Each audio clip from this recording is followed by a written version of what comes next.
Donc, il est certes, comme il vient juste de dire à notre camarade, qu'on s'organise. Je vais être bref.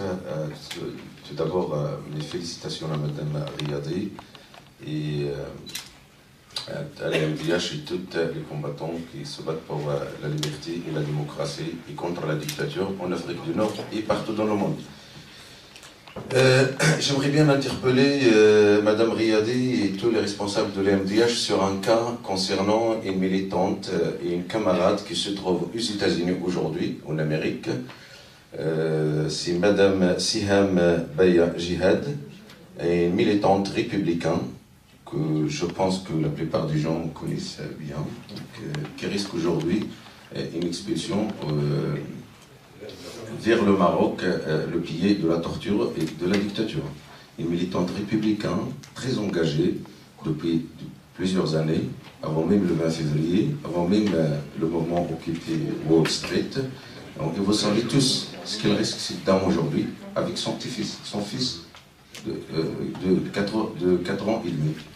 Donc, vous le savez tous, et jusqu'à maintenant on a tout essayé pour attirer l'attention des autorités américaines et de toutes les ONG concernés dans ce domaine et jusqu'à aujourd'hui le silence radio. On a même essayé d'organiser un rassemblement donc devant l'ambassade des États-Unis, malheureusement à Paris. Bien sûr, malheureusement, pour confirmer ce qu'il vient juste de dire M. Barodi et M. Jean-Paul, si je ne me trompe pas. Donc les autorités françaises, malheureusement, nous ont signalé que c'était interdit, on ne peut pas vous autoriser devant les Nations Unies, devant l'ambassade des Américains, des États-Unis, pardon. C'est un site sensible et tout ça, etc.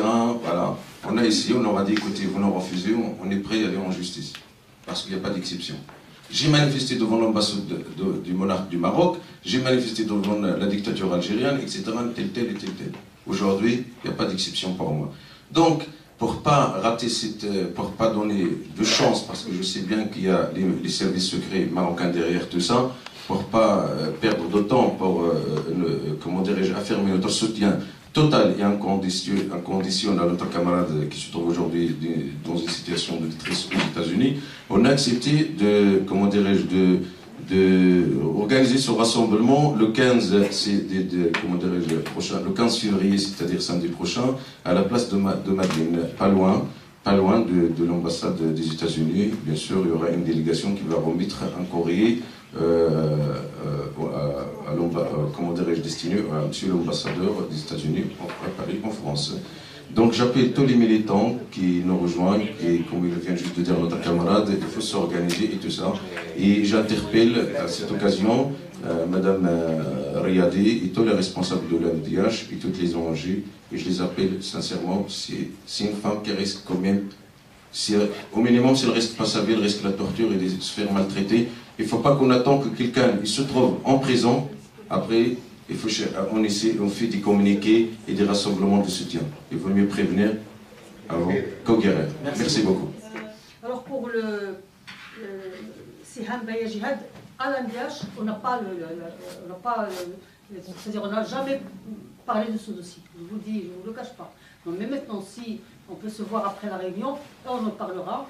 Et en tout cas, même une personne criminelle, si elle risque la torture dans son pays d'origine, elle ne doit pas être extradée à son pays. Donc, indépendamment des raisons pour lesquelles elle doit être extradée. Bien que des pays bien connus par la démocratie ne respectent pas ça. Je rappelle Ali Arras, il a été extradé par l'Espagne alors qu'il y a une décision de l'ONU de ne pas l'extrader et qui n'a pas été respectée. Donc, il y a des choses qui ne se respectent pas toujours.